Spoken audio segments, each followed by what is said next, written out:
Okay, so wait, so it was went away for a couple months? Yeah, it went away for a couple months, and I got a shot in it, which I don't think that did much help. Did they shoot it right there? Right into the elbow, like right there.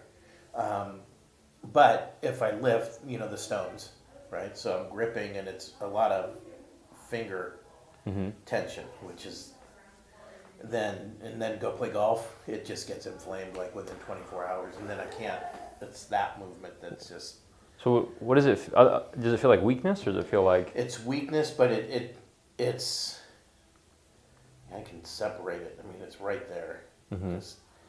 Does that send zingers down there at all, or? No zingers, just ache, just a constant ache, and it does feel a little weaker when it's inflamed.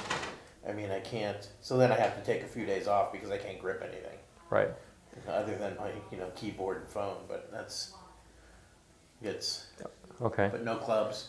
Okay. Even that would. You're right-handed? Yeah. Okay. So just doing that, you can trigger right now. I can feel it. Okay.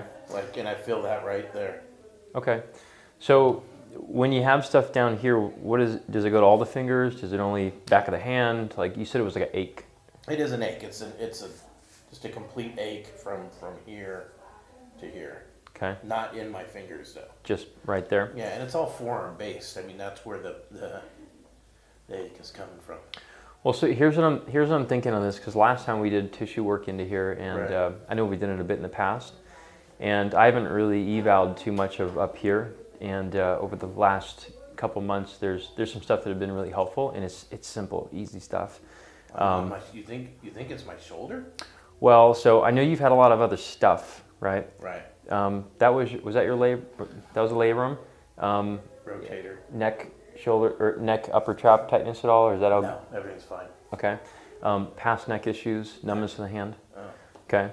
So sometimes you find that these things they're just kind of like end tributaries of like other problems. And usually, and this is my opinion, is if you're gonna get a result from like tissue work or stretching or foam rolling, it'd be quick. It wouldn't be like this prolonged, like drawn out process. It'd be something that works quickly. The outliers are the ones that I don't think that's the correct remedy for it, and maybe we just have to approach a different way. So if this is a neuro-based complaint, which I'll test it out to see if it is or not. If it's a neuro-based complaint, they don't like tension and they don't like compression. So any of the beating up and stuff into here is going to be not useful, and it's just going to prolong this whole process. Now, I hear you with the stones and everything. I know when I did it too. Right. It was a defined moment. What was it? I went out into the canyon to dig up a natural stone, and I wasn't warmed up, and it was a big one, and I just up into the back of the Jeep. So Was it during the pickup or the put down? it was the pickup, right? Just because I was cold, and it was cold out there, and I wasn't warmed up, and I felt that it was a big strain to get it up and into the Jeep, and of course I did it, but I was like, Yeah. At that point, did it feel any different than it does now? a lot worse. I mean, I knew that I had taxed, my everything. I mean, my central nervous system was a wreck after that. So. I'm sure you just want to go to sleep afterwards. Yeah, pretty much. Other than doing something like this, is there an actual movement or gripping that would increase it right now, you think? Like if I grabbed a weight or you had a bat or whatever? Probably deads. Deads will? Yeah. Okay. So we might actually go out there and just dead and see. How much weight would it take? 225 probably. Okay. Not that much. Okay. And what's your max? Just curious. Right now, probably 475. What's 480. and you doing? What's your general movements that you're doing with your workouts? What's the big meat and potatoes? Nothing lately, just because I know every time I do it, it gets inflamed. But stones, deads, bench, overheads, I've kind of let go because I don't want to tear up my shoulders again. Okay. A lot of push-ups, just nothing heavy, extreme heavy anymore though. Mm-hmm. Squatting, carries? Farmer carries, yes. Squatting, no, because of the knee replacement. Okay. So how long ago was that? November of 16. Okay.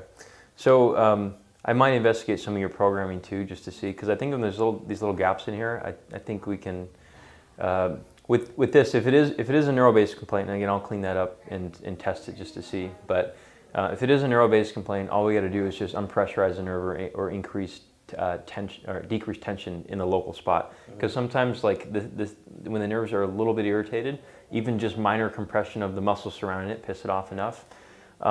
The correction on that kind of thing, it's simple stuff. You just have to do it repetitively for a week and it tends to go away. And if that works and the proof's in the pudding, you just have to make sure that you're doing it for that first week for a first aid. Other than that, like if by chance, if we're looking at the shoulder as a contributing factor, when you pick up a stone, maybe we didn't pack the shoulder well enough, and by improving a well-rounded program to improve the other stuff that you're wanting to do, then it might just fill in the gaps. Like it might stabilize the shoulder in its own right. Because I don't hear squats really, even. Or I didn't hear squats, and I didn't hear pulling really. Pulling like sled pulls? Sled pulls will count. Even something basic like low rows, high rows, things like that. I do high rows. Okay. Upper back. Okay. So I might test you on some of that stuff as we go on. Should have worn different clothes. Probably. We'll take that shirt off. Yeah. We won't go too crazy. I want enough to test. We're going to test to see if this reduces with DEDs. But with some of the other stuff, I'm just going to take it through the movements and just see if we can reduce symptoms. If it's a little bit, then cool. If it takes a little bit more, then you're going to get sweaty. All right. Proof's in the pudding. Yeah. Okay. Do you have any questions? No. Concerns? No. Okay. So then, Andrew, I'll do all the examination without you, and then we'll come back and do the fun stuff. Now, we actually lost the audio for the second part of this video, but it was an amazing video and a good response, so I thought I would still overvoice this thing. So I handed him a bat in this because a lot of times when people come in with problems, we give them something which they asked for to trigger the response. And he had an issue with swinging golf clubs, so we went with swinging a bat. And he actually had trouble finding the pain and the symptom with this, so I eventually changed it, which you'll see here in a second. However, when people pick something, it's a little bit easier to find out what the body's asking for to feel better, and it's not always tissue work, it's not always an adjustment. So we tend to play a game called better, worse, or same, and we're just asking for honest opinion whether what we're doing makes it better, worse, or same. So as you can see, it's hard for him to find this. Now I want him to do it in a more simple way, and he says yes. So I'm going to see if we can read his lips a little bit. He feels it on the side right there. And so all I'm going to do is just press his shoulders together, pushing his rib cage on. He said, oh wow, that is a big difference there. So I'm going to hold it together a little firmer. I'm pushing his rib cage on, or his shoulder blade onto his rib cage. Makes it better. Now I'm going to let go. And let's see. Yep, so it came back. I'm going to push it together. Now it's gone. Yep, it came back. And he's wondering why the heck this is working because it's weird. It was a good response. I wish we had the audio version of it. So let me explain. Now, he's had a past labral tear, so there's been an issue with the shoulder girdle in some way for a long time. And the shoulder is pretty simple, and there's two strut systems. There's a front strut and a back strut. The front strut is a bony strut called the clavicle, and since he doesn't have a clavicle fracture, there's no problems here. Now, when we're looking at labral tears, impingement, rotator cuff, subacromial impingement, and even pain lifting overhead, then we find that a lot of times, 9 times out of 10, there's an issue with this backside strut, the dynamic muscular strut. And all I did was just press this thing together to give the body what it's really just lacking, which reduced symptoms by decreasing the amount of nerve pressure he had at the brachial plexus and as the radial nerve goes out into the arm, which decreases symptoms. Now, we're going to take a peek at the arm here and just show him. I'm going to show him the vein. See the vein on my arm? The amount of pressure that is required to irritate a nerve is really just enough to include a vein. Because what we have when a nerve actually gets its own blood supply, it gets an artery going in and a vein coming out. And if you strangulate it, and with light pressure, you're going to decrease the amount of venous flow out, and you'll make the nerve swell. So when it goes through these little tunnels in the shoulder and so on, it just irritates because it's overall just sensitive. And so he has an issue more in the shoulder girdle, more so than the actual neck, it looks like at this point, but who knows. So now all we have to do is figure out how to actually decrease these symptoms as he starts to load, because it hurts to grip. And so he's got a lot of questions at this point, and I'm always open to explaining things of why this is occurring, because people do tend to have a lot of questions because there's not, it seems like it doesn't make any sense. At this point, I'm going to show him how deep Pandora's box really goes, because now we have the shoulder girdle actually works really well when the mid-back has enough extension and rotation. And if he's arched over, then it'll sacrifice some of the movement in the mid-back, which has a lot, and it'll dump into the shoulder girdle, which will destabilize the shoulder. And now, checking out his golf swing, he says he has a lot of mid-back extension, and he's not rounded like a C. But we didn't actually check this in the examination. This might be something for a different day, because he does have pain after golfing, so there's questions on that. Now, as we go into the next part of the exam, I'm going to show you how we would decrease these symptoms as we start to use a loading process. And to be clear, it's not always that these things work. It just tends to work for some people. So this is part of the long history taking process, troubleshooting, basically. So now we're going to work our way out into the weight room. So Don picked deadlifting as one of his triggers, so I wanted to use a weight that was enough to trigger a response, so he's for sure that actually it's the symptom generator. And so what I'm theorizing here is actually that, and by the way, he didn't have any symptoms with 135, so we're going to increase the weight a little bit here in a second. Now, we're theorizing he's thinking that there's actually an issue with grip strength as the bar gets loaded, but I think that he's actually destabilizing his shoulder as the bar gets loaded. So we're going to add a little bit of weight on just to see. And before this, actually, I did a complete neurological orthopedic examination to see whether this is safe or not for him, and we actually stress tested the shoulder to make sure the elbow wasn't going to quote-unquote explode when we start to load it. So I want to make sure that everyone knows that I did some due diligence on that part before we actually got there. Now we added another 70 pounds to the bar, and let's just see. He says he feels it a little bit. So let's work with this a little bit. Now, one cue I like to use is the grip. So yeah, he starts to feel a little bit there. He'll point to it here in a second, I think. So he feels it right on that part of the elbow. So again, a lot of people would call this lateral epicondylitis. Now, I'm going to show him what I like to do with the grip. So when we get into our grip, we're actually going to focus on deforming the bar. And I'm going to talk about bending the bar in a second. So I want you to actually put your webbing deep into the bar socket, and then grab the bar firmly and attempt to bend it from the shoulders, almost like you're crushing oranges under your armpits, trying to make orange juice. And this helps stabilize the shoulder.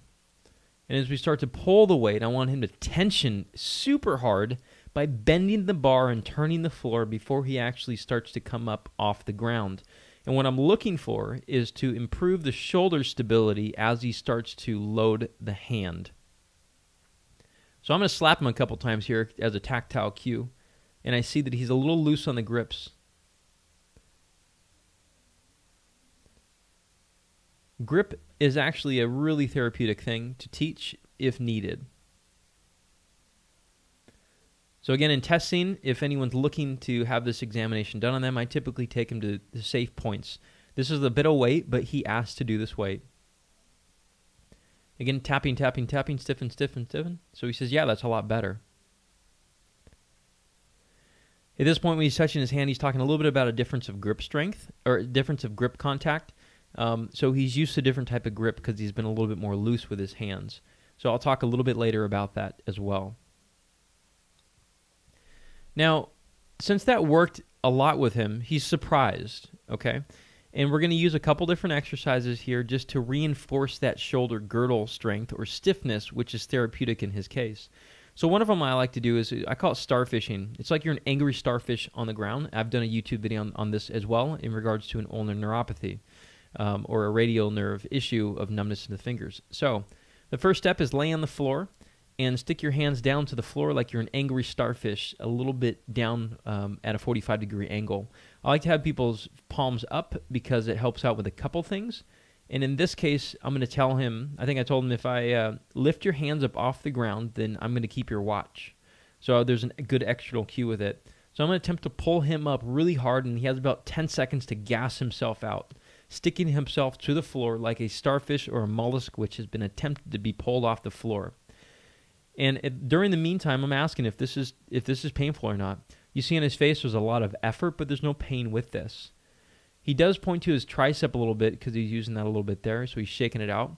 In that case, I'm going to change the cue point a little bit because, again, this is the magic of working with people. You get to troubleshoot. So at this point, I'm going to tell him to crush my hand underneath his shoulder blade, so that'll take his elbow out of the equation. So we're going to go again, 10 seconds. Force me to the floor and break my hand. Stick yourself to the ground like a starfish and go. So he's going to press down super, super hard, and he's got a lot of great tension. No symptoms are occurring, and the elbow is actually really good. So we're going to do this 2 more times. Now, I know that if you're looking at this rep, you're going to see his belly's way out. Yes, there is some other issues that we can correct, but at this point, to get the response I'm looking for, I'm okay with it, and it's not generating a symptom. Through these exams, by the way, if you guys haven't had an examination like this, again, it's a big troubleshooting process, and I'm learning as we go as well. So if you're walking into your doctor's office and they say that they know everything about your condition, they got a lot more to learn. Because you're a novel, you're a book, you're a story, and we're just picking up each person individually because everybody's a little different. So now as we go through and test his deadlift again, hopefully he's got some stiffness in there already in the shoulder girdle, and let's see if it changes it.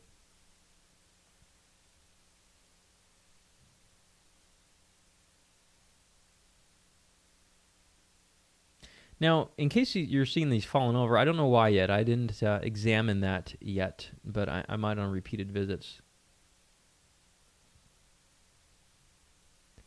So he said this a lot better, okay? And notice, guys, that this is an example of how loading is therapeutic. He's had injections in there before. We're going to test different ways. And I like to really get people to test this stuff out before they leave because they need to be convinced that it actually is working in therapeutic, or else they're not going to do it.